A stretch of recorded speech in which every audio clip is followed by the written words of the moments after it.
할렐루야, 주님을 찬양합니다. 하나님께서 오늘도 참 귀한 하루, 좋은 아침 허락해 주셨습니다.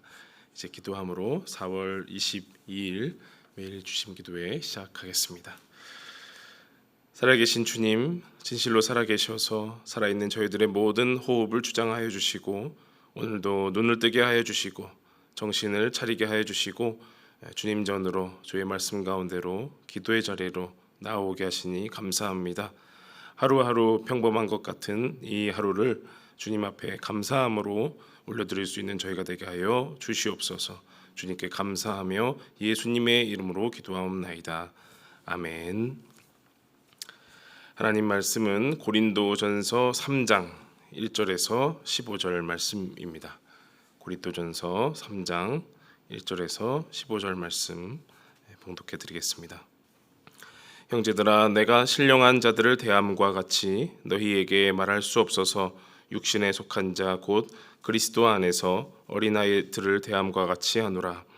내가 너희를 젖으로 먹이고 밥으로 아니하였노니 이는 너희가 감당하지 못하였음이거니와 지금도 못하리라. 너희는 아직도 육신에 속한 자로다. 너희 가운데 시기와 분쟁이 있으니 어찌 육신에 속하여 사람을 따라 행함이 아니리요. 어떤 이는 말하되 나는 바울에게라 하고 다른 이는 나는 아볼로에게라 하니 너희가 육의 사람이 아니리요.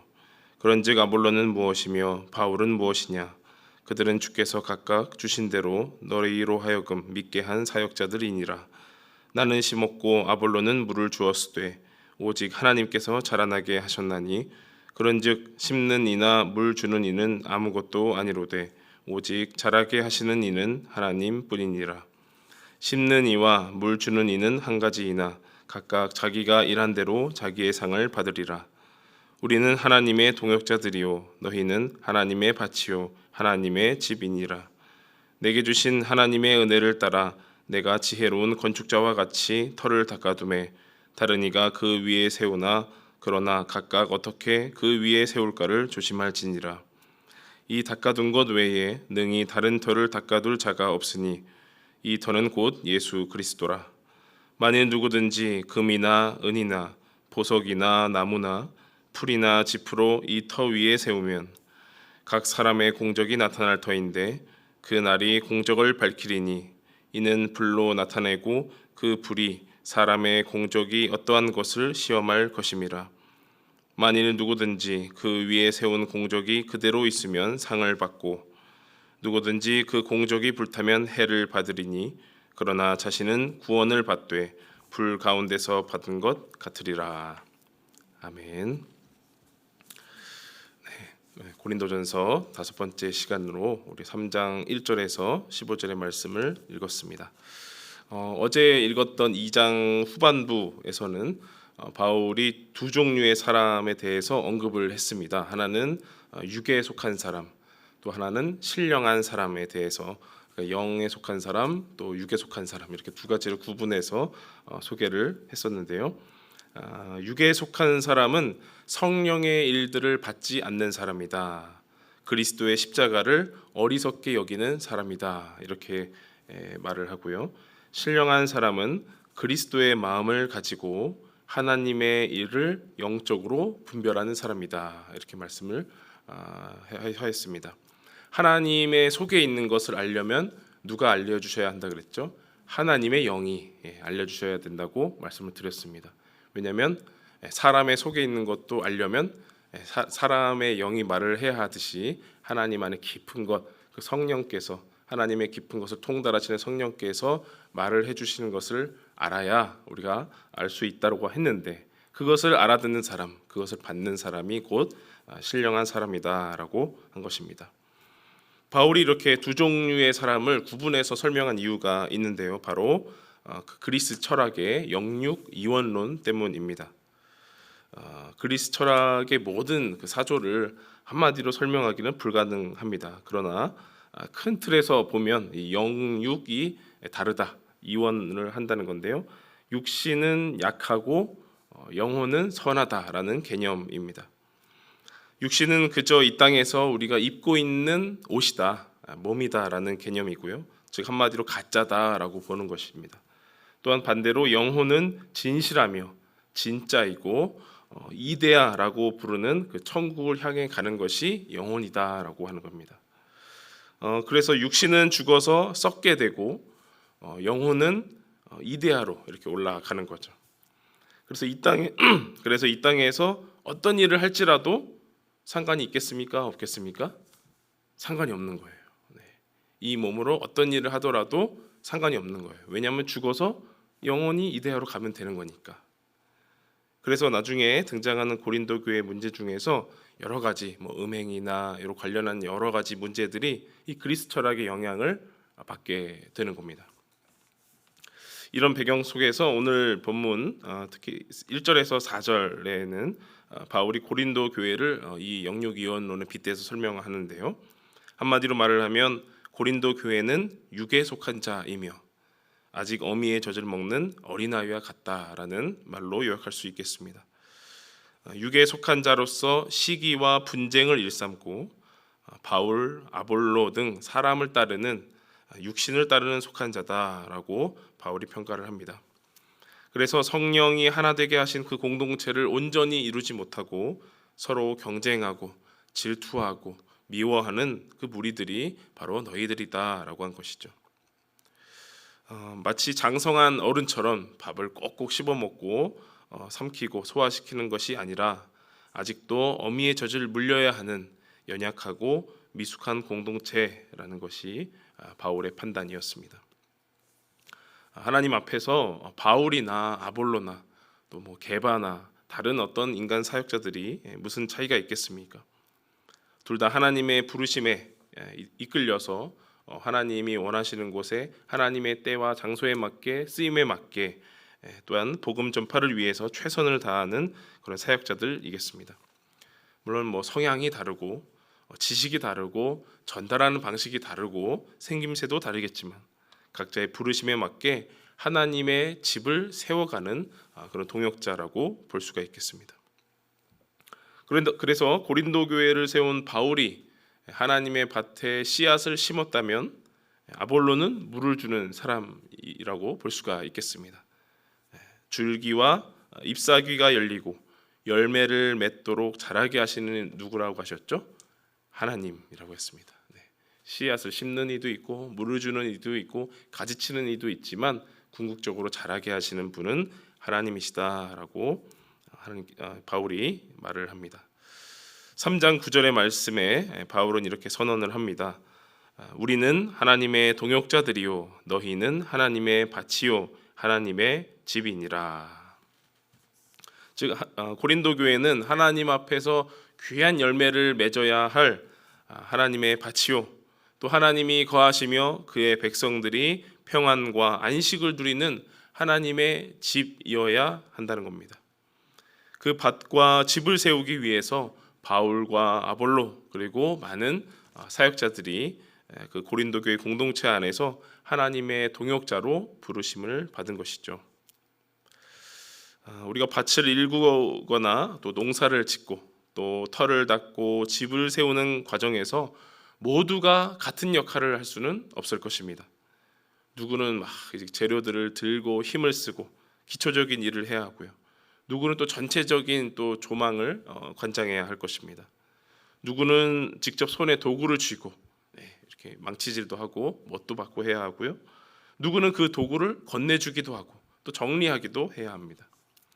누구는 손에 흙을 묻히기도 하고 누구는 그 흙을 털어주기도 할 것입니다.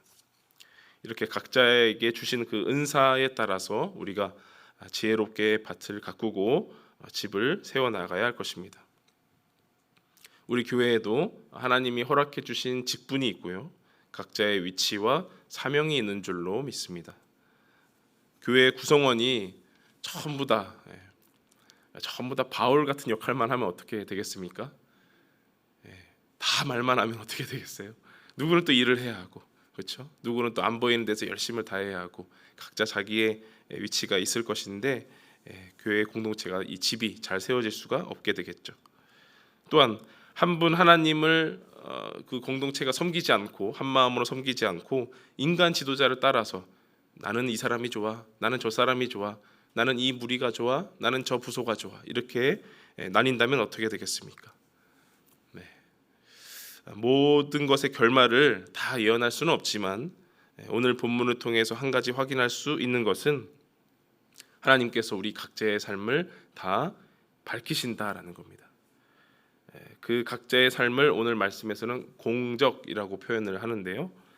오늘 본문의 13절입니다. 한번 성경 있으시면 같이 읽겠습니다. 시작.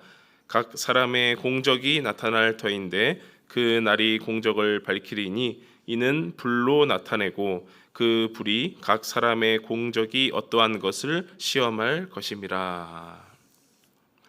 예수 그리스도께서 다시 오실 그 날에, 마지막 날에, 재림의 날에 공적이라고 하는 각 사람의 삶을 밝히 드러내신다라는 겁니다. 밝히 드러나시되 그 불로서 그 공적이 멀쩡하게 있는지 타버리는지 시험하신다라는 그 말씀입니다. 집터에 기초를 놓고요, 또 기둥을 세우고 지붕을 이렇게 덮을 것인데 우리가 하나님의 집으로서, 우리가 그 집으로서 예수 그리스도의 터 위에 우리의 믿음의 재료, 우리의 은사의 재료, 또 우리의 헌신의 재료를 이렇게 놓아 갈 것입니다. 그리고 그 집이 마지막 날에 완성될 날에 불로 시험을 받는다라는 것입니다. 마치 도자기를 그 아궁이에 넣어서 뜨거운 그 아궁이에 넣어서 단련하는 것처럼 뜨겁게 시험을 받는다라는 것입니다. 그때에 온전히 지은 그 도자기를 표현한다면 온전히 지은 그 도자기는 어떻게 되겠습니까? 이쁘게 작품이 돼서 나와서 하나님 앞에 귀한 작품이 되는 것이죠. 사랑하는 여러분은 우리 교회를 어떻게 세우고 계십니까? 신령한 자처럼 장성해서 밥을 열심히 먹고 각자의 자리에서 튼튼하게 하나님의 집을 세우고 계십니까? 아니면 서로를 향한 시기와 분쟁으로 아직도 어린아이처럼 젖을 먹으며 하나님의 일을 감당하지 못하고 계십니까? 간절히 바라기는 그 마지막 날이 이르기 전에, 그 아궁이에 불이 지피기 전에 우리가 열심히 은혜의 밥을 먹고 위로의 반찬을 먹고 잘 소화시켜서 장성하면 좋겠습니다. 그리고 우리의 피차간에 하나님의 집을 세우는 동역자가 되어서 꼭 아볼로나 바울과 같은 사람이 아니더라도 하나님의 하나의 동역자가 되어서 예수 그리스도의 터 위에 하나님이 기뻐하시는 교회를 차곡차곡 세워가면 좋겠습니다. 불시험이 이를 때에 불타지 않는 건축 재료가 있습니다. 참 이게 참 최근에 사회에 많이 대두되지 않습니까? 불이 났을 때 삽시간에 불이 번져서 큰 피해가 있긴 한데요. 불시험이 이를 때에 불타지 않는 건축 재료가 뭐가 있을까 생각해 봤습니다. 하나님을 거룩하게 예배하는 삶이 그 재료겠다 생각이 듭니다. 또한 성도 간에 서로 이해하고 포용하고 내가 서로 낮은 데 처하려고 애쓰는 그 모습이 바로 불타지 않는 불연제겠다 이렇게 생각을 해봤습니다. 종말론적인 신앙을 가지고 서로를 돌볼 뿐더러 나보다 남을 더 낮게 여기는 그런 마음, 내 이름보다 내 부서보다 오직 예수 그리스도만, 우리의 터이신 그 예수 그리스도만 드러나는 그 모습이 우리에게 필요한 것입니다. 그 마지막 불시험이 이르기 전에 우리가 하나님의 집을 차곡차곡 잘 세워가면 좋겠습니다. 그 마음으로 마지막 10절을 읽고 함께 기도하겠습니다. 시작. 내게 주신 하나님의 은혜를 따라 내가 지혜로운 건축자와 같이 터를 닦아두매 다른 이가 그 위에 세우나 그러나 각각 어떻게 그 위에 세울까를 조심할지니라. 아멘. 기도하겠습니다. 살아계신 아버지 하나님, 하나님의 은혜에 따라 부르심에 따라 우리가 이곳에 모였습니다. 각자에게 주신 부르심에 따라 우리가 누구는 도구를 쥐고 누구는 그 도구를 사용하고 누구는 전체적으로 조명을 합니다. 아버지 하나님, 우리에게 각자에 주신 그 위치에 따라서 열심히 사역을 해 나가는 하나의 동역자가 되게 하여 주시고 누구를 따른다든지 나 자신의 이익을 위해서라든지 나 자신의 보람을 위해서 사는 것이 아니라 오직 우리의 터 되신 예수 그리스도를 위해서 헌신하는 저희가 될 수 있도록 역사하여 주시옵소서. 그리하여 마지막 날이 다가올 때에 하나님 앞에 우리의 공적이 온전히 세움받을 수 있도록, 하나님의 집이 온전히 건축될 수 있도록 주님 우리 가운데 하나님의 지혜를, 하나님의 능력을 허락하여 주시옵소서. 오늘도 하나님의 집을 온전히 세워갈 수 있기를 간절히 바라오며 예수님의 이름으로 기도하옵나이다. 아멘. 다 함께 기도의 자리로 나아가시겠습니다.